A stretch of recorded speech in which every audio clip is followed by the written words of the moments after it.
Welcome to the I Love CVille Show. It's Jerry Miller. Good Tuesday morning. Absolutely great to be with you guys on a chilly Tuesday here in Charlottesville in Central Virginia. I am so excited for this program because this is the second time with Dave Norris. I think he is he is the second person in I Love CVille Show history to be invited back a second time. That's how much respect we have for the former mayor himself. Dave Norris will join us shortly on the I Love CVille network. A lot we're going to cover, guys. We're going to talk city council. We're going to talk potential tax increases. We're going to talk the downtown mall. We're going to talk Albemarle County. We're going to talk weddings. We're going to talk entrepreneurship.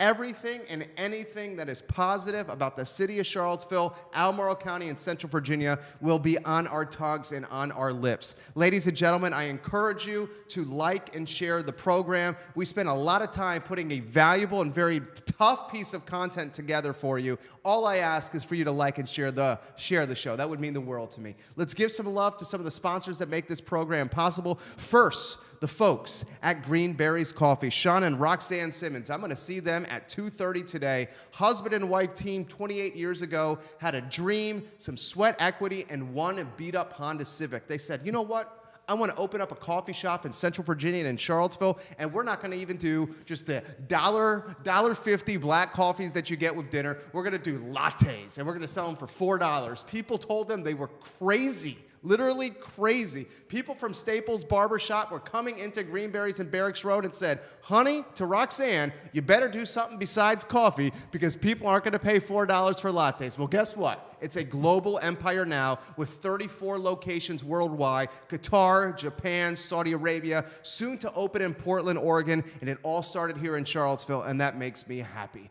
I also want to talk Scott Wagner of Scott Wagner Chiropractic and Sports Medicine. Dr. Wagner, guys, when we started working with him 6 years ago, was one doctor, him, and 2 people up front. Now he's 5 doctors and 15 people up front. Scott Wagner of Scott Wagner Chiropractic and Sports Medicine, our team, the agency of record for Dr. Wagner. Who's got your back? Scott Wagner of Scott Wagner Chiropractic and Sports Medicine has your back. Let's give some props to the people on the show. Harris Tolber, our director. Judah Wickower, our producer. Lauren Linsky, our producer. And on that note, Harris, I think we welcome a man that needs no introduction. His name, the man, the myth, the legend, Dave Jerry, Norris. It's great to be back with you, sir. It's great to have you back. Yeah. I want to start open-ended. Sure. This gentleman just got back from Ghana. That's right. Tell me what happened. What were you doing there? 4 days ago. So Charlottesville has this international exchange program going back to 2009 with a city in Ghana. And so we've been able over the years to bring hundreds of people from Charlottesville and UVA over to experience life in Ghana and sort of broaden their horizons and create relationships over there and partnerships. And we brought people from Ghana here. It's just a wonderful opportunity for collaboration. And so I'd spent a week over there just kind of checking in on some of our projects and checking in with our contacts on the ground. It was my 7th time over there. That's awesome. Wonderful, wonderful. And I really encourage any of your viewers today, if you ever get a chance to participate in one of our groups. Last year, we brought 56 people from Charlottesville for 2 weeks over to Ghana. Cool. Had a wonderful time. And it really is life-changing in many ways. So, talk to me about what, I am the least cosmopolitan person you know, okay? Okay. I can tell you a lot about Charlottesville and Central Virginia, Yep. but as a small business owner, I'm married to the job. Sure. Talk to me, sir, about Ghana. What are conditions like? What's it like? Give us the imagery. So the reason why this particular town was chosen as our sister city was because it is also a university town, and so we're trying to create partnerships between our 2 universities. And this town is just up the coast in Ghana is where a lot of the there's a lot of really intense history there around the history of the transatlantic slave trade, and so the purpose of this trip last May was to really do a deep dive into the origins of the slave trade and the history of slavery, and it was very moving. It was very powerful, particularly since a strong majority of our delegation was African American, and so for them to stand in the doorway there at the slave castle where captives were loaded onto slave ships to come over here. And it's called the Doorway of No Return. It's like the last place on the African continent that their ancestors stepped foot. For them to stand in that doorway, having returned, it's just a very powerful moment. And so there's great history there. There's an amazing, lively culture there. The food is amazing. The people are incredibly friendly and hospitable. And we've, over time, been able to create a number of mutually beneficial partnerships and exchanges, and it's been great to be part of that. So. I love it. You're a popular guy. Anita Monroe. Love Anita. Cindy Richardson still watching. Debbie Heflin. Okay. Chantel Bingham. I love her. You got a lot of people. Scott Bandy has already given you some props. Sarah Hill Buczynski, we see you. Lori Shannon, Tim Ryan, Jonathan Galasso, Jehu Martin, Constant Wyatt, Shannon Cruz Ransom, the bartender over at Peloton Station. A lot of folks on the feed. Like and share the feed. I got to ask you a really tough question about Ghana. Please do. You and I work hard, and from time to time we play hard. A little bit. Can we have a cold beverage of Ghana like we like to have? Oh, absolutely. They Jerry. do? I mean, they have watering holes? They have watering holes. Okay. And I found a new one on this trip. It's called Who Knows Tomorrow. It's called the Who Knows Tomorrow drinking spot, which I thought was really cool. Like, who knows tomorrow? Let's just enjoy today. Like? What was it like? Well, I mean, the drinking spots there are a little rough. It's not like... Sky Bar or something, but they're really it's really a sweet part of the culture is to sit and enjoy a nice cold beverage with the locals, and which I did several times. How does a 6'6" redhead? I mean, you must stand out a little bit. You think so? A little bit, right? What do they say to you? What do they call you? Well, any white person there they call a Bruni. Which, okay. That's sort of so you walk down the street and all the kids are like, oh Bruni, But no, everybody's great. Everybody's friendly. There is a lot that we can learn from Ghana and from Winneba, which is our sister city there. And one of the things that we can learn is hospitality. And also just there's a whole ethic of just the way people treat each other. The crime rate in Winneba puts ours to shame. I don't want to say they don't have crime, but it puts ours absolutely to shame. I've traveled, over 30 countries on 4 or 5 continents now over the years, and never been anywhere in my life where I felt safer walking around at all hours of the day or night than when I'm in Winneba in Ghana. It's just a whole different mentality, and I love it. And so, yeah, people are very friendly, very welcoming, and I really do encourage people, if you ever get a chance to come on one of our trips, or we can help you, just go on your own trip. Cindy Richardson just went over there with her daughter, if I'm not mistaken. So we'd love to help people make those connections and broaden your horizons. So. I love it. Greer McCain says Dave Norris doing his thing and doing it well. I love Greer McCain. Greer McCain. Glenn Harrop. Glenn Harrop. Glenn Harrop says, love you guys, looking sharp. Nice. Dave Norris. Other folks on the stream right now, Anita Monroe, Rebecca Jewell. Rebecca Jules, good people. Yeah. Dan Barnes, like and share the feed for us. Now we're going to get to the city of Charlottesville. So much in the news cycle with the June 11th primary right around the corner. Ray Cadell is traveling in D.C., but he has the phone in his car, and he's streaming us right now. I love it. The power of technology. It seemed like this past weekend, and I mean this kind of tongue-in-cheek, every Tom, Dick, and Harry announced that they were running for some kind of political office. Did you notice that? I know, it's crazy. Okay, I love it. I love it too. Yeah. You are much smarter than I am. I don't know about that. Why is everybody coming out now? Well, it's that time of year when you've got elections coming, and there's a number of open seats and a number of incumbents that are being challenged across the board. And so, yeah, it's something in the wind, Jerry. And, I mean, there's this other 800-pound gorilla here in the room, which is since I saw you last, you sort of sort of threw your hat in the ring and said you're at least thinking about running for Congress, which is huge. Why don't we do this? I want to talk about this with you. I do. I want to talk about that with you. I don't want to I don't like the attention on me. I will talk about it at the bottom of the show because I'm going to have something really interesting. Stay tuned, Charles. Very good. That's a teaser in my business. Stay tuned for the 5th Congressional District, ladies and gentlemen. Right. All right, let's start open-ended here. You can go anywhere you want. Sure. Of the candidates, and we have Board of Supervisors. Right. We have state senators from the school board. We have people trying to get it in the mix from a Charlottesville City Council level. Yeah. Which one intrigued you the most and why? Oh, that's a good one. Well, I think this sort of bombshell that we learned about, actually I learned from you, I think, was, we learned about it right around the same time, which was Bob Fenwick kind of jumping back into the ring for City Council. And it's going to be very interesting to see how that plays out. With a large crowd of candidates, so often it does come down to name recognition in terms of who gets the nomination, who wins the election. So you can't rule him out, even though he didn't get renominated by the party last time. But with a large pool of candidates, he might have enough support to squeak in. Who knows? It'll be very interesting to see. So I did not see that coming. I can't say I saw that coming. I didn't see that coming either. Yeah. I didn't see that coming for a number of reasons. And we've extended an open invitation to Bob Fenwick. He said he knows of the show. Bob, and someone tagged Bob Fenwick's Facebook page. Let him know we're talking positively about him. We're going to analyze his campaign. I think it's a good jumping in point. Interestingly, and uninfluenced by me, someone on the chat says, Jerry, you and Dave Norris should run together. Stay tuned. Stay tuned. I did not influence that, Dave Norris. Let's talk Bob Fenwick here. Bob Fenwick started as an independent, did not win. Bob Fenwick then goes from an independent to a Democrat, gets on council. Bob Fenwick, we know, homework with Bob Fenwick, the white van that goes around town. Bob Fenwick caught a lot of flack at the end of his time on council that is undoubtedly safe to say. As a layman, I see his addition to this race impacting the race the following ways, and I'm curious of your perspective. Sure. Bob Fenwick and Lloyd Snook, who I'm a huge fan of Lloyd Snook. I think Bob Fenwick could potentially shave some of the voter base away from Lloyd Snook. I think if two people are dancing in the streets about Bob Fenwick getting in this race, it's Michael Payne and it's potentially Sean McGill.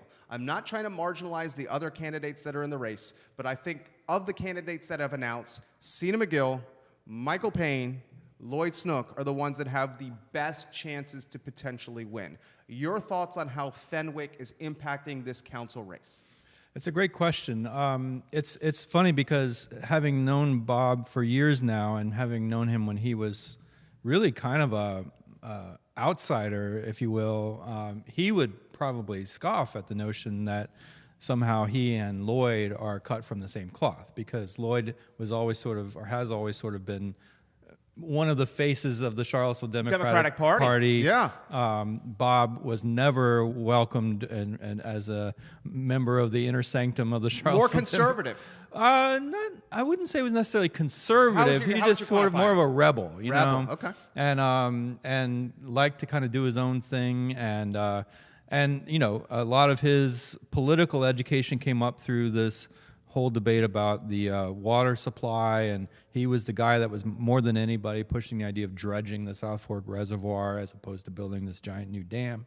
That was definitely a rebellious stance, and he sort of made a name for himself. So, but now I don't know how Bob is going to position himself. I haven't talked to Bob in probably, I don't know, it's been a while, so months, and so I don't know how Bob is going to position himself vis-a-vis Lloyd or Michael or any of the incumbents that might run, or just, it'll be interesting to see. He's kind of a lone wolf, which I think has always been to his detriment. I like Bob a lot, but I think you and I have talked before that if you want to run a successful campaign, you have to have a team. It's all about numbers, right? You got to have a team of people, and you got to have a team of volunteers, and you got to have people donating to you and supporting you.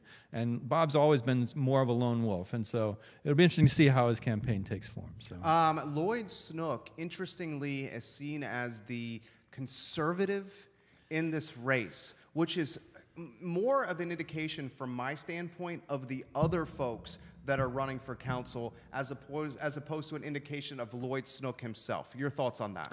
Well, the Charlottesville Democratic Party is large and it contains multitudes, and so because it is largely a one-party town, the one party here, it contains a wide different levels, yeah. Right? So you've got people that tend to be a little bit more moderate to conservative. You got people who tend to be, like Michael Payne, who tend to be a little bit more on the left side, the Democratic Socialist side of things. And yet they all still call themselves Democrats. I think if this were many other parts of the country, some of the more moderate or conservative Democrats here would be Republicans somewhere else. So, but Charlottesville is a one-party town, fortunately or unfortunately. And Lloyd has always been sort of in that sort of moderate, I wouldn't necessarily call him conservative, but moderate sort of faction. At least that's how he's come across over the years. And it'll be interesting to see if people like Michael or others kind of nudge him to the left a little bit. There's going to be an interesting dynamic. We have, and I think that's going to happen. We have a lot of questions coming in. Jojo Robertson. Thank you, Jojo Robertson, for jumping in on the feed. Jojo says, did Fenwick and Galvin once run as Republicans? No. I don't believe they did. No. Fenwick ran as an independent.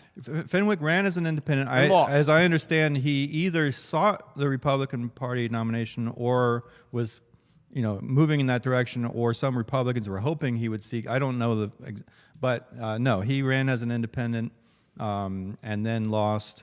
He actually, it's funny because the first time Bob ran, his goal was to knock off Dave Norris. So I was his number one target when he ran, and then we ended up becoming friends, and I actually supported him when he ran the second time. And I think he's a good guy. I didn't agree with some of the votes he took once he got on the council, but good guy. Kathy, as far as I know, has never run as a Republican. But again, she's somebody who, doesn't tend to be on the kind of left side of the spectrum of the Charlottesville Democratic. How difficult is it, and I understand it's the game, someone runs against you in a race, and then now you either, years later you endorse them, right. You might be a beer-drinking buddy. Right. I mean, put that in perspective. I know it, but that's the great thing about local politics is that, you and I have a mutual friend who's a very active young Republican here in the 5th District. And he's watching now, Elliot Harding. Elliot Harding. I didn't want to now. call him out, but I don't think, local politics doesn't have to get ugly, right? And so, when you're in local office or you're running for local office, you're meeting people in the grocery store, you're meeting people in the gym, you're meeting people everywhere. They're your neighbors, they're your friends, they're your people go to church with, whatever. And so it's hard to demonize the political opposition because we're all in the same community, right? And so I have always thought that I don't care if you're a Republican or Democrat or Independent or Libertarian or Vegetarian, whatever. It's just if you have something valuable to add, if you have good ideas, I want to hear them, And so, and I've gotten along well with people at all ends of the spectrum. You and get along with you everybody. do too. You do same too. with And me. so, and Elliot's one of those guys too. And there are plenty of other people who don't let party affiliation cause you to, shut somebody out. I totally agree with that. Off. I understand that it's how the game is played. I understand that's how the game is played. A lot of people watch it. Colleen Tyler, thank you for joining us on the show. Your page is blowing up right now. Chantel Bingham, Dave Norris, I'm learning so much about the political landscape from you. Thank you so much. Well, Chantel needs to tell Chantel. I'm telling you, Chantel, you need to run for office one day, Chantel. So Chantel, you need to run for office. You heard the mayor right there. We got a question, and I'll get to this. Is it Robert Legge? Legge. Oh, yeah. He's got a question about Ralph Northam. I will get to that one, I promise you. I promise you I will get to that one. Right. Man, a lot of questions coming in right now. How about this? Have you seen a council race more, and I think we're contributing to it right now with what we're doing. Have you seen a council race more, heated, more attention on it, more spotlight on it than this? Which one, if so? Yeah, I mean, I remember there was one, it was the year Waldo Jakewith ran, which I'm drawing a blank on what year that was, but there were many candidates, and we Ask actually Waldo website. So and there at the time there was still a fairly active Republican Party in Charlottesville, and we had strong independent candidates running. I mean, it was so there have been times when these city council races have been very hotly contested and high visibility. It's kind of waned a little bit since then, but yeah, I think it's great to see so many people exploring candidacies or actually, running for office, and there's several more names that we still don't know if any of the incumbents are going to run. Right. Why have they? What is the strategy? And let me give some props to the people like Ray Cadell says, I'm a pretty conservative guy, but I have tremendous respect for Dave Norris, and I like him dearly. That's big-time props from Ray Cadell. Crystal McIntosh Townsend just shared the feed. If you can like and share the feed, that would mean a lot to us. Dan Epstein of Eppies. Yeah, I love Dan. Joining us in the mix. Lee Hughes of Colliers. Commercial real estate in the mix. Constance White, I see you, lady. Love you, Constance White. Thank you for joining us on the mix. Your page is blowing up, dude. Glenn Harrop has got a lot of questions for you right now. Sharon Collision, Cullison. Oh, Sharon, that's my cousin. Yeah. Sharon's in the mix right now. Jill Benner-Williams in the mix. Jill's good people. Davina Jackson in the mix That's right now. one amazingly talented performer. Have you ever seen her? I have not. Oh, my gosh. Yeah, if you ever get a chance, go Davina, you rock. So. Davina's I like how you're connecting with the camera right now. Not everybody does that. It shows your skill set. Angela Rossi watching on the program right now. Like and share the feed if you could, guys. Let me throw this Tell to you. Angela you need to move back to Charlottesville. Angela Rossi. Why do I keep looking over there? Angela Rossi, move back to Charlottesville. Let me throw this to you. Why are the incumbents not announcing? It seems like, and here's layman's perspective. Yeah. You're the pro, okay? You have Kathy Galvin, Mike Signer, and Dr. Wes Bellamy, the incumbents. Their term is up. They need to run for re-election if they'd like to seek a spot again. It seems to me if they want to win a seat again, and we don't know, we hear scuttlebutt on both sides of the coin whether they want to run or not, that they should jump in earlier than later, especially with all the interest in this race. Your thoughts on that, Dave? My thoughts? I don't have inside knowledge on any of them, but my guess is they just don't know yet, and I think they're still going through that deliberative process about, do I want to do this for 4 more years? Do I want to put myself through another campaign? Do I want to go out and have to raise all the money? Do I want to, put my family through this? It's a lot. And I think they have the luxury because they are incumbents, they have the name recognition. So they have a little bit of an advantage where they don't need to get out in front as early as a relative unknown, But the clock is ticking, Jerry. I think March 11th, if I'm not mistaken. That's right. When they have to declare. That's right around the corner. So I'm expecting at least, well, who knows? I'm expecting at least one will run, but it'll be interesting to see. I don't know how that's going to play out. Corbin Snows, CEO of Snow's Garden Center. Snow knows, just Snow like knows. the show. So thank you so much, Corbin. Chelsea Marie, thank you for joining us on the show. All right, from Michael Guthrie, Patty Boden, Jed Boden, Larry Rhodes. Guys, Larry Rhodes, what's up? Happy birthday, Larry Rhodes. You don't look a day over 35, Larry Rhodes. I mean that, baby. Let me throw this to you. What if, from time to time, you got to be a gambling guy if you get into politics. I mean, an entire running for race is a crapshoot. It is. I mean, it's a crapshoot. You're Absolutely. relying on the market to hear a message that you put out there and potentially back you. I mean, that's what politics is about. And you're putting a lot at stake. You're putting a lot at stake. Yeah. And you're putting a lot at risk. Sure. Okay? Yeah. So if having that mentality, you're a risk taker, of the 3 incumbents, what does your instinct say of who's going to get back in the mix? Well, I don't see any indications that Mike Signer is planning to run or preparing to run or I think he's out. Well, I don't. Can I say it? You could say it. Okay, Mike Signer is missing planning commission meetings. And he's saying in newspapers, in articles, in print, I have to spend time with my twin sons. He's straight up said that. Okay, so he is prioritizing, and I have no problem with that. He's a great man, honest man, high character man. He said, I have to spend time with my twin boys. They're my family. Right. I cannot go to these meetings. I think that is a baseline or some empirical data that he's not going to run again. I think everyone in Charlottesville understands that Dr. Wes Bellamy wants to climb the political ladder. Whether he can climb the political ladder now in this political climate, he's protesting outside the governor's mansion. He was there this past Wednesday protesting outside the governor's mansion. Whether he climbs the ladder or not, time will tell. Kathy Galvin is an intriguing person to me. The comprehensive plan is essentially Kathy Galvin's baby. Kathy Galvin, I think, felt snubbed that she was not the mayor. And I think Kathy Galvin wanted to be the mayor because she said, I've paid my dues. She did not hide that fact. Right. She wanted to be the mayor. Yeah. So she felt snubbed. She told me off air, I feel like I have more to accomplish, but I don't know whether I'm going to run again. Right. Throwing it well, to it's you now. very rare for somebody to run for a 3rd term on city council, and they're not always successful. I think the last one to do it, to run for a 3rd term, I'm trying to remember. I think it was Meredith Richards, but I'm not remembering. But yeah, for sure. But it's been a while, and it's because it does take a lot out of you. And so I wouldn't blame Kathy if she were to say, you know what, I've done everything I can. I've given it my all, and now I'm going to ride off into the sunset. But as you say, I think she does have a lot she wants to accomplish, and I would not be surprised if she runs again. Whether or not she's going to run, she is going to work hard until her very last day in office. She's just a hard worker. She's a grinder. She's a grinder. Heather told me that a lot of council relies on Kathy's research. She does a lot of research. That's quite a compliment. Right. So, and then with Dr. Bellamy, I think it just largely depends on sort of what he's, how he sees this, sort of positioning him for whatever he wants to do next, and whether it makes sense for him to do this for 4 more years, or whether he should jump right into something else.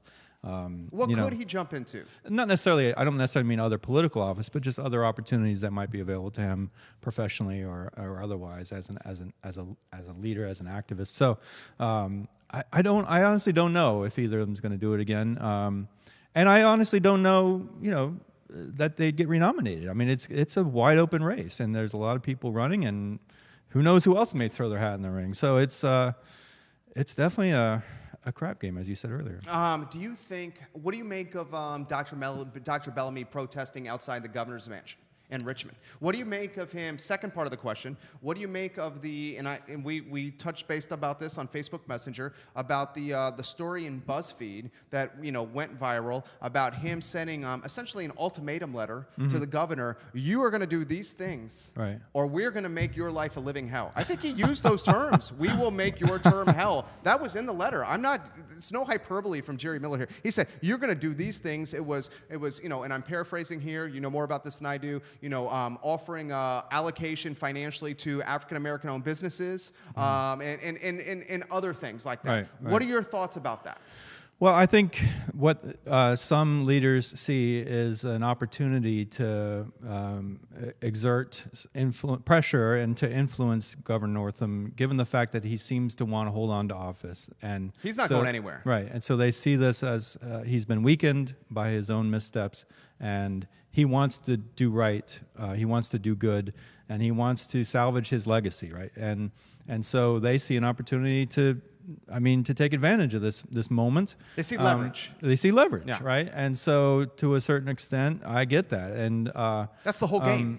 Yeah. And so whether or not I would have done it the same way in terms of the kind of ultimatum, as you say, and the isn't that what that was? It seemed like it. Yeah. It seemed like extortion to me. Okay. Well, I don't know if I'd say extortion, okay. but right. You know what I'm saying. Yeah. No, it's leverage, and so and a lot of the things that Dr. Bellamy and that group asked for were totally legitimate, and the things that the Commonwealth of Virginia should be doing in terms of promoting equal opportunity in our state. So. Of course, the flip side of this is, as many people have mentioned, is Dr. Bellamy himself had, of course, problems with things that he had said when he was also in his that was my follow-up question. Early 20s. Yeah. And so you know where I'm going here. Right. The phrase throwing rocks in glass houses. Right. So some people have pointed out that it's an interesting identical contrast. Yeah, right. So, it's as you say, this is how the game is often played, and I do think, when issues like this come to the fore, and this is a big issue, obviously, in our society, is racial inequity, and so let's use this moment to try to make something good happen out of it. And I think there will be some progress, and it's just fascinating how Virginia, like now whenever I tell people I'm from Virginia, they're like, I'm so sorry, it's just dude. My in-laws are from Long Island, right, and they're like Virginia, and like when they're not saying something nasty, it's like a gas, Virginia, and I'm like, that's not us. No. Although potentially top 3 guys in office in Virginia, issues surrounding their platforms, and A12 in Charlottesville. Yeah. I mean, talk to me about that a little bit. Well, yeah. So it's just really unfortunate. Virginia used to be. It wasn't that long ago that Virginia was sort of known for good governance. That was sort of our thing, and best run state in the country, and best state for business, and best state for this and that. And so now it's just scandal plagued, and it's unfortunate. But again, if something good can come of it, then hopefully we can turn it around. But I don't see any of the 3 going anywhere. I think they're all going to hold on, in part because no one of them is the solitary focus of popular wrath. It's sort of dissipated among all 3 of them, and they're also. The best thing that happened to our governor was having the lieutenant governor and the person below him catch crap. Exactly, that's what I'm saying. That took it. I think it happened also. It reminds me of A12. With A12 being in the national news, the best thing that happened to Charlottesville, Virginia, was the inclement weather and the natural disaster that I believe happened in Houston. Oh, right okay. after Was that A12 right after? because it took the national spotlight away from CVille to Houston. Same thing with the governor's mansion. Yeah, exactly. And they're also counting on a related note, they're counting on the fact that Americans have notoriously short attention spans, you know, and so like that's the scandal of the week. But next week there's going to be another scandal. There's going to be some other issue that people are going to be gossiping about around the water coolers. I think what it comes down to, and we've seen this, we saw this with Bill Clinton. We've seen this with we saw this with Dr. Bellamy. I think what it comes down to is the American public is a forgiven society, a willing to forgive on a couple conditions. You own up to your mistake. Right. You say you're accountable.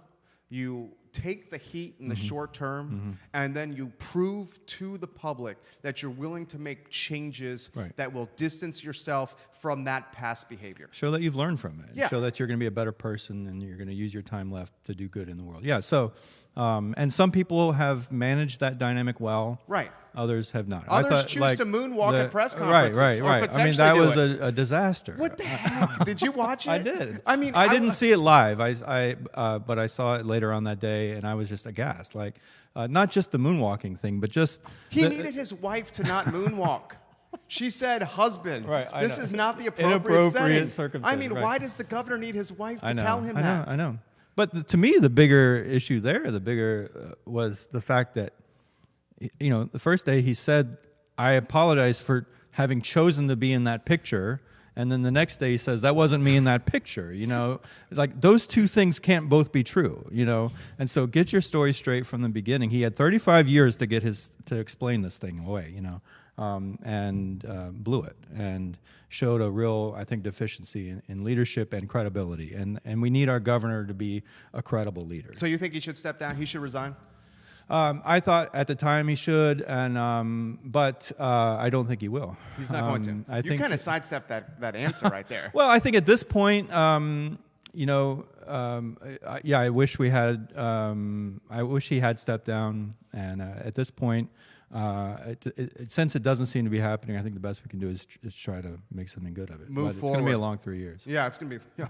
Kristen Davis Singh, thank you for watching on this program. Scott Bandy says, what does Dave Norris think about Amy moving from the city and her political ambitions running for state senate? So Amy Laufer was chair of our city school board, and I know she and her family had been thinking for some time about moving. I don't think she moved just for this political race, but I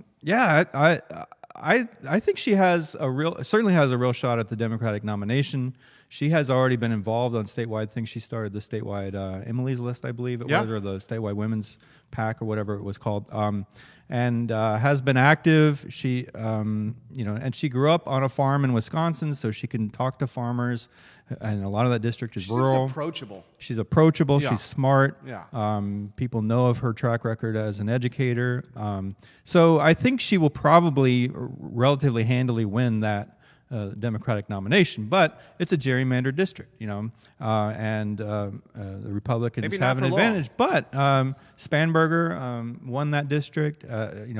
It's part of her congressional territory, her district, and she won more votes than Dave Bratt in that senatorial district. So, and others, I think Kane may have won it as well. So it's not a hard red district, and if somebody could pull it off, it'd be Amy. She's going to work hard. She's already been out there for months now, even before she announced. She was out meeting people and talking to people, and she's going to work her tail off, and we'll see what happens. So. Colleen Tyler, who is good people, she says, it's sad not to be proud of living Virginia, but you get even worse reaction if you say you are from Charlottesville. And then she does sad emoji face. And I think what Dave and I are trying to do on this program is help fix that. Yeah. That's what the whole mission of positivity, this is. Yeah. It's positivity. Yeah. It's to change the conversations. It's the entire game plan here. JoJo Robertson, very huge fan of you. She's good people. She wants to know, will we ever know what really happened on A12 in regards to the stand-down order? Yeah, I think that's a great question. One of the great unanswered questions of recent Charlottesville history is we still don't know to this day, Jerry, who issued that order to the police. I don't know. I have my theories, but What's your theory? I don't want to go public with it until because I was doing a lot of digging to try to figure this out, and I haven't figured it out yet. So people are very close-lipped, and the people who did know have their silence has largely been purchased, and they've been moved on. And so Okay. So what you're saying here, see, my job is to dig between the lines. That's fine. Okay, so right. what you're saying, I feel like that is potentially a jab at the previous city manager. Well, he's one of them, though. Okay. His silence was also purchased. Yeah. You know? And so the former police chief. I don't think he would have given the order to stand down. Which one? The former police chief. I tend to agree. Yeah, and I don't think that is it goes against every single thing he did when he got into being a policeman. Yeah. And on top of that, Policemen don't get into this work in order to stand by and watch people crack each other over the head. exactly with sticks. right. I mean, isn't that pretty? That's Right. obvious. Yeah. Okay. Right. I also do not think we're spitballing. Mm-hmm. Okay. I do not think it was the former city manager. I tend to agree. Okay, and why I do not think it was the former city manager is what does he possibly have to gain by telling the police to stand down? Right. You know where I think it came from? Where do you think it came from? I think it came from the governor.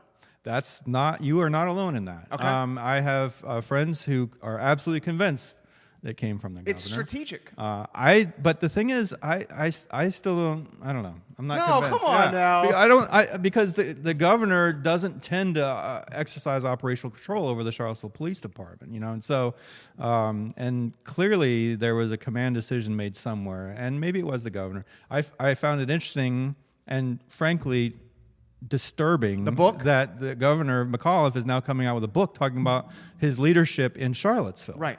You know, He which did was nothing. a disaster. He did nothing. Well, I don't know if he did. All I can tell you is that he either did nothing or he ran the show. Either way, it was a disaster. Oh, interesting. And you know, so- so he did something, and doing something was doing nothing, but doing something strategically to do nothing. That's Right, basically what you're right, saying. exactly. And now this dude who potentially is he leveraging the book for a political Of course gain he at is. a higher Of office? course he is. Because He's the dude running is for flirting. president. Right. He's running for president. I'm not sure I'm going to run for president. Right. I may run for president. The people that say they're not running for president are the people that are running for president. That's from my Right. experience. Yeah. You have more experience about Well, this no, than I do. he's being very coy about it. So coy. But clearly, that's his intention. And so he may, at the end of the day, decide there's no path to victory for him. But he's got a PAC now that's buying ad space for Terry for president. There are people on his payroll, whether directly or indirectly, who are pushing the idea that Terry McAuliffe should be our next president. Do you think he has a chance? No. And why not? I don't think he has a chance either. Well, it's going to be forget about the city council field. I mean, the presidential field is going to be gargantuan. And how do you differentiate yourself? And frankly, going back to our earlier conversation, the people that I know who are convinced that he is the one who issued the stand-down order fully intend to use that as a cudgel against him in his presidential race. And so I think it's going to be hard for him to explain that away, and I don't know that he's the kind of character that's going to resonate with today's Democrats. I agree. He's a Clinton Democrat. I've met him several times. Seems like a nice guy. Seems like he's very gregarious. Charming, outgoing. He was relatively successful as a governor in terms of managing our economy and other things. But I just don't see him taking off with the Democratic primary electorate. Okay, let me throw this to you. Robert Legg? Yeah. Legg? Do you still believe Ralph supports infanticide, as you mentioned on No, Facebook recently? no, thank you. I appreciate that question because Because you put it on Facebook. I did. Yeah. And here's the danger of social media, Jerry, is that Oh, I know it well. Yeah, I know. You're much more active than I am. And I fall into it myself at times, and I appreciate the question because it gives me an opportunity to, this is my mea culpa, which is I read several articles online about Governor Northam endorsing infanticide, and I read excerpted quotes to that effect, and I was horrified by it. And then, so I mentioned on my Facebook page about something about infanticide. And a woman named Claire Workers, an old friend of mine, said, have you actually gone back to the source video and watched the interview yourself? And I said, no, I haven't. So I went to the source. I found the source video. I don't know if you've seen the video of the original interview. Yeah, I have. And I had to watch it 3 times, and I did watch it 3 times because it wasn't clear. He completely botched the answer, right? There was a question about late-term abortion. He was being asked a question about late-term abortion. His answer actually had nothing to do with late-term abortion, but because he was answering a question about late-term abortion, people thought he was, addressing a hypothetical situation involving a late-term abortion. What he was actually saying, now that I've seen it 3 times and I'm convinced that he was actually saying, was, if you have a child born with a fatal birth defect, then there's a procedure for handling that situation. It was not about late-term abortion. It was not about infanticide. It was about a really horrific situation where a child is born with a fatal anomaly. So I hate to say this, it was exploited by the media to make someone look bad. Of course, and people like me fell into that trap. You know what it reminded So I deleted me of? that post. So once I saw, I deleted that post because I think we don't need to pile on, and particularly if we're working from misinformation. So and that's what makes you an approachable guy and likable guy. Timothy Winchester, giving you some props on the program right now. Good guy, Tim. A lot of people giving you some props on the program. This is blowing up right now.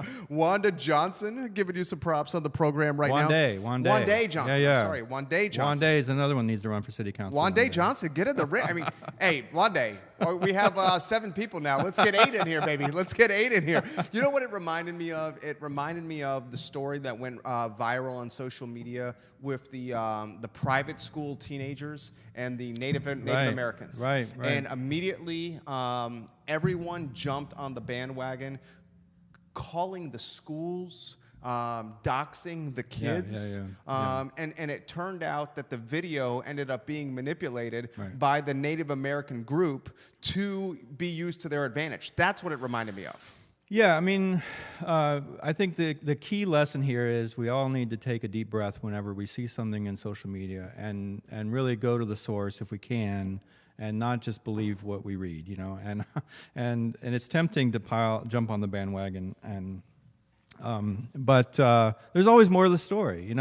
It's not unusual for stories to come out about one little quote or one little incident or one little episode, and somebody's presented in a very bad light.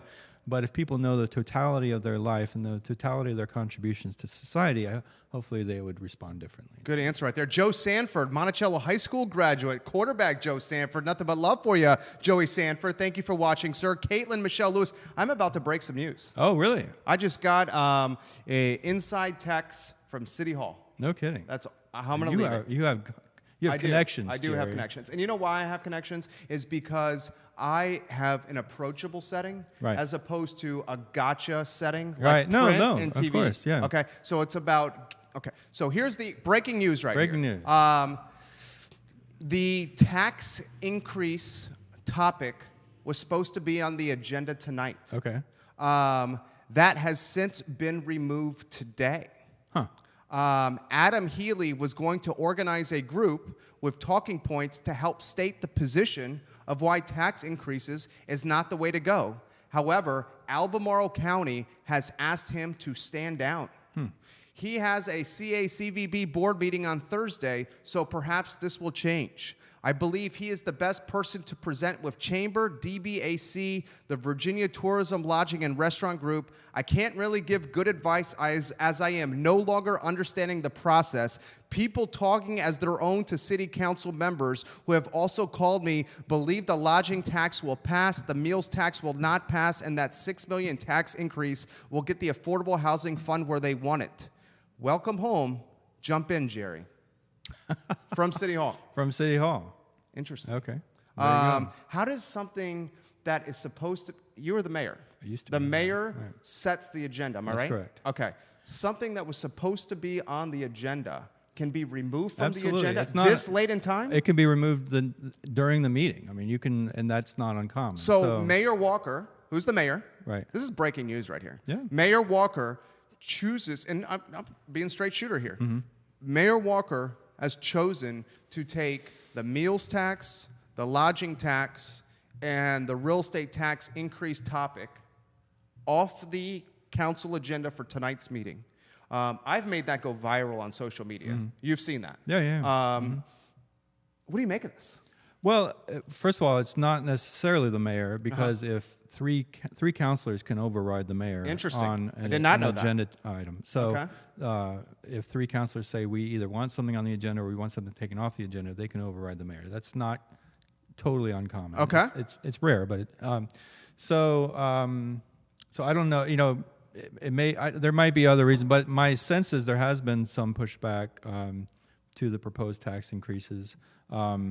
I think the council, whenever they have, you know, whenever there are needs in the community that are presented to council, the council's duty is to weigh different ways of meeting those needs, whether it's by increasing taxes, by cutting spending, reallocating spending. I think they're doing their duty in looking at options, and I think the citizens who are affected by potential tax increases are doing their duty by speaking out, and the citizens who... I was going to have 200 and some people there tonight to oppose this. Is that right? No bullshit. And then 200 and some people. Right. And then the people who are impacted by potential spending choices need to express their concerns. And so we have a huge number of people in Charlottesville that are impacted by the lack of affordable housing, and they need to be speaking out. We have people who send their kids to our local schools. The schools are underfunded, arguably. They need to be speaking out. And then it's the job of those 5 people that we elect to make those really hard decisions. You know? Guys, the breaking news here on the I Love CVille show is something that was going to be... Are you getting blown up about this too? No, not yet. That's something that was going to be on the agenda. Real estate tax increase, meals tax increase, lodging tax increase. Text from City Hall. No longer on the agenda tonight.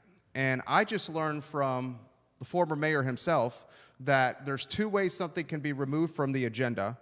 The mayor can remove it from the agenda, or 3 people on council in concert can remove something from the agenda. Your instinct says what? I actually don't know because I know they weren't voting on it tonight. It was just being discussed. It was a discussion. But there was going to be a bombardment of people. I see. Yeah. Okay. So it may well be that 3 councilors have sort of telegraphed to the mayor and to their fellow councilors that there's not support for the tax increases, so why even bring it? I don't know. I have no inside knowledge of why they ended up. This is the first I'm learning of it. This is unbelievable. I mean, why that doesn't necessarily mean those increases are off the table. It just means they're not going to be discussed tonight. Well, this gives me the impression from a layman, from a new to the game, right? Okay, from someone who feels compelled to get involved civically, that our councilors seem to be trying to sidestep the momentum that is brewing on social media through the I Love CVille network about raising taxes, and instead of facing the music, instead hope to delay with the hope that momentum subsidizes. Could be. I don't know. I think that's what's happening, Dave. I mean, it could be. That's so interesting. Nick Ward, thank you for joining us. Bart Isley from Scrimmage Play, thank you for joining us. Miriam Hernandez, thank you for joining us. Harry Lynn, thank you for joining us. This is blowing up right now. We are blowing up right now. A lot of questions coming in for Dave Norris. Dave Norris, this is from Tanisha Hudson. Tanisha Hudson, thank you for leaving this question. Dave Norris, what would you have done different as mayor that you didn't do while serving as mayor in Charlottesville? Second part of the question, in other words, what would the older Dave Norris have told the younger Dave Norris? That is an excellent question, and Tanisha, you also need to run for city council. Man, you're trying to get everybody in the mix. Not necessarily. I think Tanisha lives right on the other side of the line, but Tanisha rocks. So I have often said that the one thing that I regretted not getting done when I was on city council was the exact thing that I'm working on now, which is getting some progress on revitalizing all of our public housing neighborhoods, because they are long neglected, long under-resourced.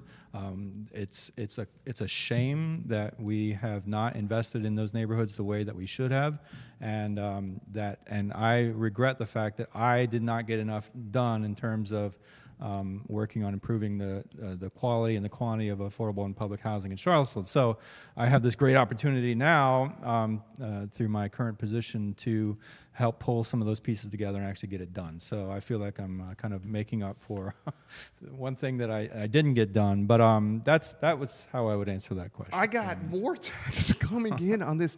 Yeah, let's do it. Okay. Ask Dave. I cannot tell you who this is from. All right, let's do it. Ask Dave his thoughts on how Mayor Walker is handling the questions being posed to your Facebook thread on increased taxes, Jerry, a thread that is seen by everyone in our community. So did you see it? Yeah. I actually thought in their own separate ways that both Mayor Walker and Vice Mayor Hill contributed. Did you see hers today? Yeah. Oh, not today. Oh my gosh. Oh. Today was unbelievable. Really? Okay. Heather Hill spent like 45 minutes. I believe it. Outlining her like entire position. It was like the most like profound, poignant, like thoughtful response I've ever seen. I am not at all surprised to hear that. So Heather is a very thoughtful person and does her homework. So I thought both, I hadn't seen the most recent comment of hers, but I did see the previous one and Mayor Walker's contributions. In their own separate ways, I thought they were actually helpful. Mayor Walker was trying to illustrate the point that Charlottesville's tax rate is low compared to many other Virginia cities. That's a point of discussion that's important. It's relevant. It may not be convincing or compelling enough to some people, and it clearly hasn't been, given some of the responses. It backfired. Well, I don't know if it backfired. Just I think it would have been helpful, as you said, maybe to have use words, a little more narrative, but. I think it was actually valuable for people to see that data, right? That's important data to keep in mind. It helps, it's context for this overall discussion. And then Heather Hill, I thought, added some important context. Wait till you read today's. Right, no, I have no doubt. Like, yeah. And Heather's point, at least initially, was, look, we haven't made up our minds. We're considering options. I think that's what they're elected to do, is to consider options. And she straight up made up her mind today. Okay. Yeah, guys, read go to my Facebook page, go to Heather Hill, Vice Mayor's perspective on my Facebook page. She literally wrote like 1,000 words. And I know the newspaper and the TV stations have referenced that and are turning it into stories. What is the role? This is a tough question, especially at the local level. It's different when it's potentially congressional, maybe not so different in like the 5th, because that's still pretty close to the local level, obviously a step up. But when you get to the U.S. Senate, when you get to U.S. Congress, certainly when you get to, like, obviously the White House, you don't have the time to do all this stuff. Right. You have staff. Right. You're more preoccupied with doing other things than responding comments on social media. But on the local level, in a town of 50,000 people, in a city with a 10.27-mile footprint, when someone, and I'm going to be straightforward, I have the largest social media following in Charlottesville and Central Virginia. Fact. That is fact. I don't doubt it. And I think what is happening when this story we put out on ilovecville.com about increased taxes went viral, and it has gone viral, I have the Google Analytic metrics to prove it. When people are openly asking for city councilors to respond and react and offer their perspective in kind fashion, what is the role of city council in 2019 to respond to social media comments? Well, I mean, I think, you have to keep in mind, they are bombarded every day with questions, comments, criticisms, suggestions from literally dozens, if not hundreds of sources a day, right? People are constantly emailing city council. What's going on here? They're commenting on Facebook, they're commenting on social media, they're calling, they're writing letters, they're stopping people on the streets. So they're constantly bombarded. They're constantly engaging. They're constantly trying to respond and answer questions to the best of their ability. So I cut them a little slack if they don't write 10 paragraphs of response to every single question that's posed to them. I think the hallmark of a good elected official, somebody who is responsive, who does at least try to respond. So again, I give both Mayor Walker and Vice Mayor Hill props for at least weighing in, even if it wasn't to the extent that some people might have preferred. But I know Mayor Walker is one of the hardest working people that I know, because I see her, like, she's constantly getting texts, she's constantly getting emails, she's constantly getting phone calls. She can't go to the grocery store. Literally, for her to go and buy a loaf of bread and a carton of milk. Probably 2-hour process. It's a 2-hour process. Yeah. I'm not exaggerating. No, I know you're not. So I'm like, go in disguise, but and the only reason I know that is because in some ways it's impacting me and our family. We were recently at Moe's, and I love Moe's on Ivy Road. My wife, my 11-month-old, and it was family day. Yeah. And constant coming. Yeah. What's happening? What's happening? To the point where, and I understand where my wife's coming from. She's like, I need a breath. Right. And she's totally right. Yeah. I mean, that was certainly the case when I was in office. You stand out. Well, that's my problem. I'm kind of this giant redhead. He's got the Brad Pitt looks. That's his problem right there. But my kids used to say that we had a new family rule after a couple of years of this craziness, where my kids would say, if we need to go somewhere downtown, we're not walking down the mall. We're going to go down a side street, a parallel street, to get where we need to go, because otherwise, every 20 feet, somebody wants to talk to you about whatever's going on in the city. My favorite story to illustrate this, I used to belong to ACAC, and I was in the gym there, in the locker room at the gym one day at ACAC, and just getting ready to work out, and this guy comes up to me, completely buck naked, right, standing right in front of me, and he's like, "Mayor Norris, I want to talk to you about the sewer system in our community." And I'm like, "Can this wait? Can we do this another time?" Put your pants on? Right. Yeah. So, I think that's fair, Dave. Put your pants on, dude. So anyhow, and that's just, but I mean, you can't complain with that. You ran for that, but it's a full-time plus job, and I give anybody props for taking it on. But yes, responsiveness is really important. Jeff Gaffney, CEO of Real Estate 3, watching the program. Sarah Gillespie, one of the best physical trainers in Charlottesville at ACAC, watching the program. Nick Ward of Roy Wheeler, watching the program. John Kelly, PR expert extraordinaire, watching the program. If you're just tuning into the program, got a text from City Hall about 15 minutes ago. This is breaking news. This is legitimately breaking news here on the I Love CVille show. And his phone seems to be blowing up over here. That the agenda has been changed last minute. The VRTLA, I always get the acronym messed up. The Virginia Tourism, Restaurant, and Lodging Association, which is an association of restaurant and tourism and lodging professionals. We're going to bombard today's city council meeting with arguments of why raising taxes, meals, lodging, and real estate is terrible at this point of Charlottesville, because we are now slowly recovering 8/12, David. I'm going to throw this to you. We're recovering from August 12th. Hotels are down 10.4% year over year. The downtown mall, a recent survey showed 44% of African Americans did not feel welcome downtown. Part of that had tied to do with the high prices of downtown, specifically its restaurants. We have an affordable housing crisis in Charlottesville. The affordable housing crisis is tied to rents being astronomical. When you raise real estate taxes, the landlords don't absorb it. I know this because I'm a landlord myself. We pass it down to the tenants through triple net leases or 5%, 4% escalators year over year. More freaking texts are coming in right now. So where I'm going with this is now the time open-ended to raise taxes in Charlottesville? I mean, it's important to keep all of that in mind, absolutely. And it's also important to keep in mind that there are huge needs in the community. And again, the job of the city councilor is to weigh those needs against weigh the revenues, and how do we make the decisions that are best for our community. And so when I was on council, I actually was the most sort of fiscally conservative of not only the city councilors, but county supervisors, Republican or Democrat. I voted against every tax increase except the cigarette tax, which I proudly supported.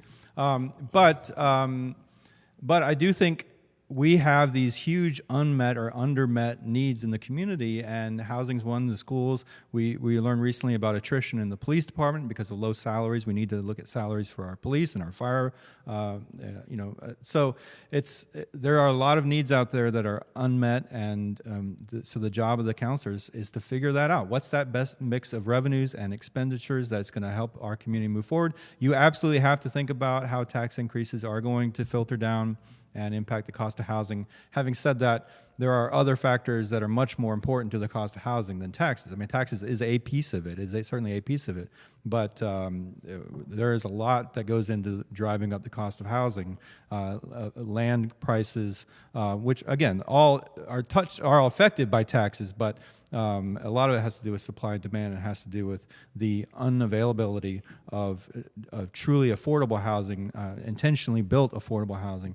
So there's a push and pull, and I'm confident this council will make the right decisions at the end of the day. So. I like your diplomacy there. Let me throw this to you. Because I don't want to like I take one little exception to your headline of that post. It was a very helpful, very well argued, well researched post. But you said the city's decisions. Well, they haven't actually made a decision yet, and I think that's what Heather Hill was trying to say. That's true. We actually haven't made a decision yet. That's true. So, but it's being discussed for a decision to be made. Correct. But correct. past precedent shows a willingness to increase meals taxes. That's true. Past precedent shows true. a willingness to increase real estate taxes, and past precedent shows a willingness to increase lodging taxes. So I'm using data, historical data, to justify my argument. Got it. Yeah. So it's certainly true on the meals tax. They did raise that, and I did not support that at the time. They haven't increased the property tax in many years, but at least the tax rate. Property taxes have gone significantly higher because of Let me throw this to you, and this is blowing up, right? I mean, this is literally Let's blowing do it. up. Let's This is do it. what I love makes it. live. I love it. Don't you? I mean, give me a high five, my boy. Dave Norris is the man right now. So let me start with the meals tax. Right. Okay. The thing that I really appreciate about Dave Norris is what he just said. Physically conservative, socially liberal. Does that define you? Yeah, largely, yeah. That defines me. Yeah. You are essentially flirting with libertarian status. Oh, yes, I admire that libertarian streak in the American public. Yeah, Me too. Yeah. Okay, so we're very similar in ideology. Meals tax. Small business owner. He is the best, what do you call it? Wedding officiant. Wedding officiant in Charlottesville and Central Virginia, to the point where we tried to hire Dave Norris for our wedding, and the man had a waiting list so long, he made Santa's Christmas list look long, okay? That's how popular this guy in was. about a month and a half or 2 months, I'm going to do my 500th wedding. I'm Get very out of excited. town. Yeah, no, How it's long great. have you been doing it? Since 2009. So Greer McCain, who was on here before, I don't know if she's still on. She's still on here. Yeah, Greer she's still McCain. on here. No one's not to leaving, put Dave. Greer, not to put you on the spot, Greer McCain, but Greer McCain is the first. She and her husband, the beautiful Tad Abbey, the first couple I ever married. Back in The 2009. meals tax here, okay? Peter Castiglione is a friend of mine. He's the owner of Maya Restaurant. Yes. He's also the co-owner of Maya Restaurant. Peter Castiglione is also the co-owner of the Maya Restaurant real estate, the building. So this guy could potentially get tagged from meals tax and from real estate tax. Right. Okay, so he's got a lot of perspective to offer. He's also a leader in the Virginia, I always mess this up, Virginia Lodging, Restaurant, Tourism Association. He is vehemently opposed to this. Yeah. And rightfully so. Right. Okay, when you raise the meals taxes, people make this comment, and it's oftentimes from the far left. What is an extra 25 cents? What's an extra 35 cents? It's going to go help this, this, and that. Right. I look at it like this. It's not the extra 25 or 35 cents. I look at it like this is going to create a media firestorm. We're talking about it now. Front page of newspapers, 6 o'clock, 11 o'clock news, Joe Thomas, Rob Schilling, all these peeps talking about it. It gives the perception, and perception is reality on social media, that restaurants are becoming more expensive. And why would we want to give the perception that restaurants, who are bread and butter with drawing people downtown to midtown and the corner, why do we want to give the perception that the barrier of entry is greater? Your thoughts? Yeah, I mean, I actually worked with Peter, not worked professionally, but collaborated with Peter before on this issue of the meals tax, because it's actually one of the more regressive taxes, because it affects working class people. It's harder for them to pay that extra amount than somebody who's making 6 figures a year, and so who can more easily swallow. So it's that one is a little bit tougher for me to swallow, and also our restaurants locally were hit really hard in 2017, perhaps more. I mean, they really took a huge hit, and so I don't know that piling on is really, the right way to go. I'm probably a little bit more open to the lodging, just because that's paid by out-of-towners, and it's not necessarily affecting local citizens as much. Of the three, the lodging is the best one to raise. Right. And why I think it's the best one to raise, Judah, this interview is so fire here. I did not anticipate the laptop running out of juice. Any chance that you can grab this so I could plug it in? Dave Norris is crushing it. The ratings are through the roof right now on the I Love CVille network. I think the lodging tax, we have a $6 million deficit, there's Liza the dog about to come on set. This is live TV. I love it. Hey, Liza. Liza the dog, you cannot come on set. Liza the dog, what are you doing? Come on, over Liza. here? Come on over. Liza, Come on over. Liza, we have a dog on set right now. This is live TV at its finest right now.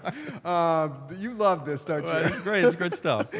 Here's where I'm going with this. Is Liza the dog is the I Love CVille mascot, guys. She's a rescue from Caring for Creatures. There she is right there next to Patty Boden. Animal Connection. Charlottesville's best all-natural pet store. That was a good plug right there. That was good. Okay. It's almost like we planned that. But we didn't. We did not plan that. Let me throw this to you. Why not, and I'm not saying tax the tourists, but the tourists are coming to Charlottesville and Central Virginia a couple of ways. Eager to spend money. Right. Excited to come to the market, ready to enjoy themselves, understanding that they're going to have to open the pocketbook and get the credit card out and ring it. And these folks, they could care less about the lodging tax being a little higher because they want to come to Charlottesville and have a good time. And if tourists come to Charlottesville and have a good time, ladies and gentlemen, they tax our roads less than locals. They do not use our school system. And if they have a good time in Charlottesville and Central Virginia, they become evangelists for Charlottesville and Central Virginia, go home to their communities and celebrate Charlottesville and Central Virginia and get more people coming back. It's called word of mouth marketing, and it's the best kind of marketing. Talk to me about that, Dave Norris. Yeah, I agree. And I want to make a comment also about this. There was a little sort of back and forth between Adam Healy and Mayor Walker on your show about, can we talk about the shortcomings in our community? Can we talk about the challenges in our community? Can we be honest about the inequities in our community? And I almost, the way that Adam, I don't know if this is how he intended it, but the way his comments sort of were interpreted were, we shouldn't be talking about that because that's going to put us in a negative light. People aren't going to come to Charlottesville. And I think Mayor Walker is absolutely right on that one in that we have to be honest about our shortcomings. And I think that actually puts us in a better light, a community that's honestly, sincerely, talking about the skeletons in our closet and doing the work that we need to do to become a better and healthier community. And so I don't see those things being in conflict. And so, can I play devil's advocate? Yeah, please. Of course. Okay. So, and this is devil's advocate. Don't misconstrue this quote. In fact, let's leave the long form up. This cannot be turned into a soundbite. I cannot be soundbited here. Okay, right. I'm playing devil's advocate for the sake of a talk show. Okay. Should we get devil horns for you, Jerry? The devil's advocate perspective, Dave. Yeah. New York Times is the world's newspaper. Uh-huh. Front page story. Mm-hmm. Sunday edition. Yeah. Most read edition. Mm-hmm. The mayor represents Charlottesville in totality. Yes. Is that safe to say? Yeah. The mayor who's representing Charlottesville in totality should be representing the community from a macro standpoint and perhaps not so much a micro standpoint. And when you represent the community from a macro standpoint, you need to sing its praises, especially riding the coattails of August 12th when we were on the front page of every newspaper in America, on the 6 and 11 o'clock news of every newscast in America, on the lips and mouth of every talk show host in America. We have to change the conversation. So I believe what Adam Healy was trying to say was it was an opportunity from a marketing and branding and strategy standpoint to help change the conversation in the world's newspaper where the mayor had an opportunity to macro speak about the brand instead of micro speak. Okay. So I think that the role of the mayor is not just to be a champion for a community, but to help lead a community in addressing the challenges in that community. And I wish there was sort of a second part, and maybe there was and I missed it. I wish there was a second part to Adam's statement where he said, yes, from a marketing perspective, it's not helpful, but from the perspective of moral leadership, this is exactly what the mayor needs to be doing, And so, yeah, there's a tension there. But I actually think the great stories that came out of all the reporting in the wake of August 12th, particularly at the 1-year anniversary, where look what Charlottesville is doing to acknowledge the ghosts of its past. Look what Charlottesville is doing to position itself in a better direction. And those were very compelling stories. You know, we're talking now about things that we have long neglected, that we haven't, that we've kept under wraps. You know, and so now, does that mean we're making enough progress? Absolutely not. You know, but I think we're at least being more honest about the ghosts of our past, and I think that puts us in a better light. And so, and in the meantime, yes, we need to be talking about. We can't focus solely on the negatives, the challenges. There are many great attributes in this community, and you spend a lot of your time promoting them. I'm a champion of the positive. And championing the positive. That's what I do. And I think that's an important role as well. Okay, here's a tougher question. Sure. Sally Hudson. Yeah. Sally Hudson, who's running for state Congress, is watching the show right now. She's good people. Yeah. She's watching the show right now. Would Dave Norris have been... And Michael Buchensky from First Heritage Mortgage, thank you for sharing the show. We are live across 7 channels on the I Love CVille network. This show will be seen by 250,000 people over 30 days. Dave Norris. No pressure at all. Dave Norris, if you were in Mayor Walker's shoes, and you were once the mayor. I was, yes. Would you have said those things to the New York Times? Absolutely. You would have said it like that? Without hesitation. Yeah? Because, again, I think that's part of the job of the mayor, is to call out the challenges. That close to 812, you would have said it? Absolutely. I mean, it would be dishonest for her. It would be inauthentic for her to somehow just put on a happy face and say, Charles is great. Everybody, you know, that's, you know, her job is to help bring attention to long unmet and undermet challenges. And so that may, in some people's minds... You got a lot of people agreeing, you got a lot of people disagreeing. I got a lot of red, angry faces. You're right. You're right in the middle. Fine. So maybe you're doing it right if you're right in the middle. Well, you know, that's how I feel. And thankfully, there are people who are also touting the good things about Charlottesville, you know, and so we can't neglect that either. So. A lot to cover here. We got to wind down. I know you. Sure, I got it. Let me. Someone wants to say, on your page, Lee Alter is what? Lee Alter, one of the fabulous Charlottesville artists. Yeah, I love Lee Alter. I love Lee Alter too. Yeah. She's watching right now. We got this comment. I got to get to it. I promise. Joseph Odu. Otto. Joseph Otto? Joe Otto? Joe yeah. Otto. Yeah. Asked Dave to run for Congress. We need his expertise. Nina Gregory says, we need Dave Norris in the 5th. Jerry, you know, you're the man for the 5th. Come on, why wouldn't you run for the 5th? No. That's not in my future at all. But I appreciate, you know, Joe ran for, Joe, which one? Did you run for the 5th? Or Joe's run for Congress a couple times on the Green Party ticket. So no, I don't have it in me to do that. I'm going to let others, namely. What are you hinting at?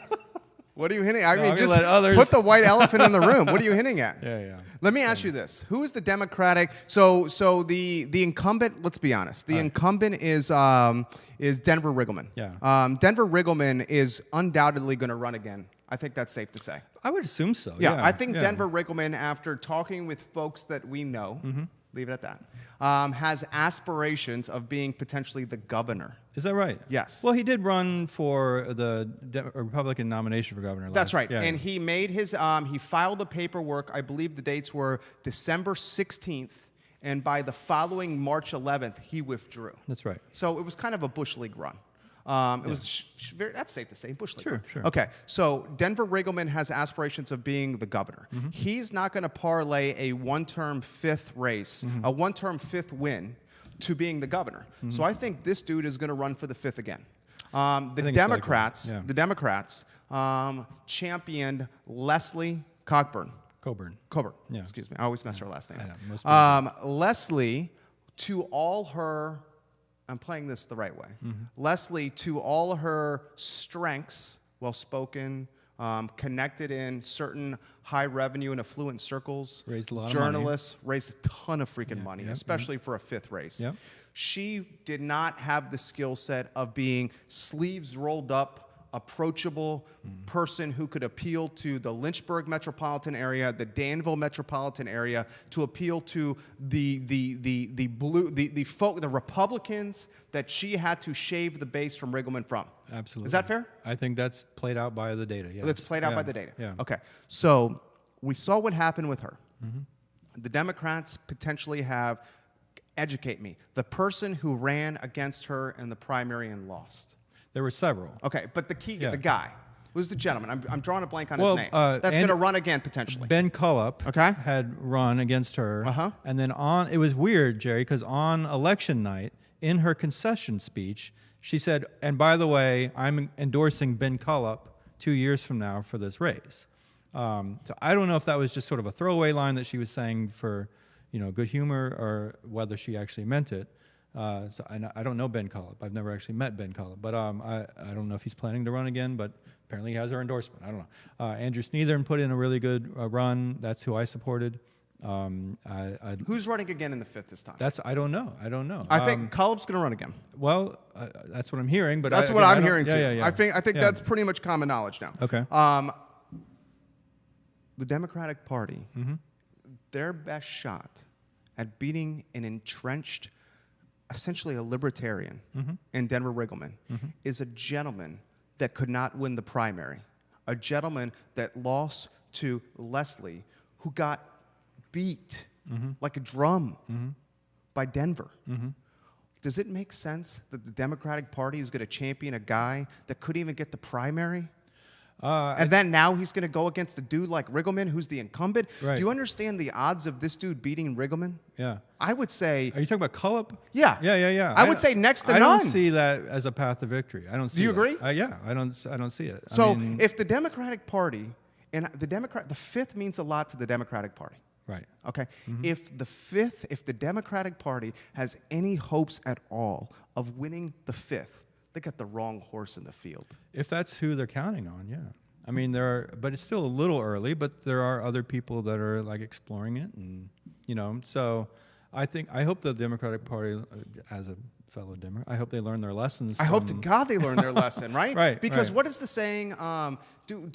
Judah, help me with this. The saying of when you do the same thing over and over and expecting a different result. That's the definition of insanity. The definition of insanity. Yeah. That's what the Democratic Party is doing I think they here. need to look at what has worked in the past, right? So, and the district has been.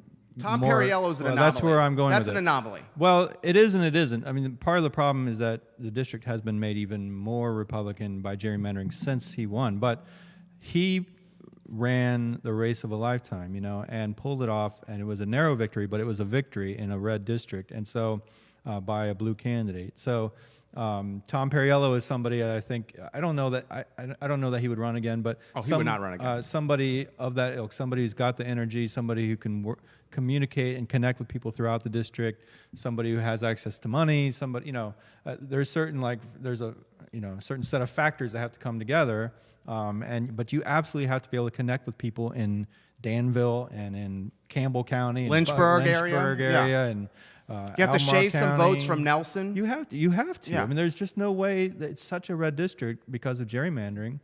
You have to cut into that Republican base, and it's doable. It's doable, but it's just the stars have to align. So, what do you think? I don't know, Jerry. How far are you into your discernment process on this? I mean, my wife is watching right now. I see her watching. We'll talk off air. She spent 90 minutes because she knows we were going down this road. Jerry, blink twice if you're running. I'm sure she's texting. Hey, Jerry, I got a text from her. I will say this. I'm going to say this. All right. Dave Norris, who I have so much respect for you. Likewise. Okay. You are such a likable guy. I mean, I have Republicans and Libertarians and Democrats on the feed right now. Claire Francis, your fellow officiant, I love is Claire giving you Francis. so much props. She's amazing. Michael Guthrie, CEO of Roy Wheeler, is giving you so much props. Great guy. You are so likable. And I think for the Democratic Party to challenge Denver, they need a libertarian Democrat to do this. They need a conservative Democrat to go after Riggleman's base. I don't know if conservative, but libertarian, populist kind of Democrat. Exactly. Yeah. Essentially what Kennedy was. Okay? Kennedy was a conservative liberal. Okay? That's someone like that. And I think I have a lot of those qualities. Yeah. And I think that if you committed to being the campaign manager is this of this where this race, going, Jerry? I think if you committed to be the campaign manager of this race, I would do it. Right. Well, Because if you did, with your base, with Yeah. my base, and my skill set, you know what would happen? what's that? The Jerry? Democrats would take the 5th. You think so? Undoubtedly. Well, we'll talk offline. So. Okay. I can talk on air if you want to now. I have to be very careful whenever we talk, even though we've been talking about politics. Yeah, But you're not just- endorsing anybody. I can't, if I'm now working in government, so I have to be careful. I can't openly endorse candidates for office. So If you were the campaign manager, I would do it, and we would win the 5th district. well, we'll bounce some ideas. Yeah, you started the show by going this way, Dave. I'm trying to finish the show. I'm trying to dot the I's and cross the T's. Yeah. And you All right. understand we have a dynamic. We have very different bases with my social media skill set Right. and our commitment to taking the Commonwealth to back where it needs to go, a state and Commonwealth of greatness. This is reminding me of an episode I did once on Joe Thomas's radio Oh, show. my goodness. Where This is dangerous. When I had already announced that I was not going to run for a 3rd term on city council, and Joe's like, "Come on the air on April 1st, right?" Okay. You can see where this is going. And he's like, "Come on the air on April 1st, and we're going to announce a Joe Thomas Dave Norris ticket. We're going to run as independents, and we're going to call it something for jobs, Joe and Dave for jobs, or something like that." And and so we did. We went on the air on his show. We said, "All right, I am going to run for a 3rd term as an independent. Joe's going to be my ticket mate, and we're gonna rock this thing." And then of course we said April Fools, But I think you're serious. I think you're quite serious about this. If you did it, if you said yes, Well, we'll talk if the Democrats want to win, that's how it's not going to be Cullop. I'm not hating on you, Cullop, but you already lost once. You couldn't get out of the primary. So why are you going to be able to beat Riggleman when he's the incumbent? I mean, that's very reasonable it's a big thinking. uphill battle. That is very reasonable. And the last Democrat to win the 5th was Perriello, and he was an anomaly. Yeah. Do you think he was an anomaly? In some ways. But I do think a Democrat could win under the right circumstances. But, we'll see. We'll leave it there. All right. Love you, dude. Man. Did you have fun? This is great. Yeah, This you is have great. fun? Yeah, Would you come on absolutely. again? Anytime. Let me do this. So Harris Tolbert's our director. All right. This is a young man from Western Albemarle High School, James Madison University graduate. Go Okay. Dukes. And go Dukes? Yeah. Okay. Well, I went there for summer school. Okay, you went there for summer school. We have that in common as well. Is that right? Yeah. Were you a little less focused in school from time to time? Maybe. All right. So this is what I'm trying to help the gentleman blossom. All right. Okay? All right. So we get Harris Tolber on camera. Harris Tolber, before we wrap up, sir, what did you learn from the I Love CVille show today, sir?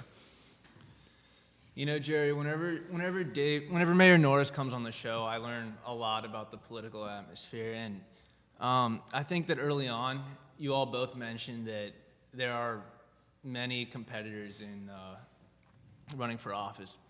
And I think that's a beautiful thing for our community, because the more competition there is in the political atmosphere, the more likely it is that our community members are going to have their views accounted for. 23-year-old.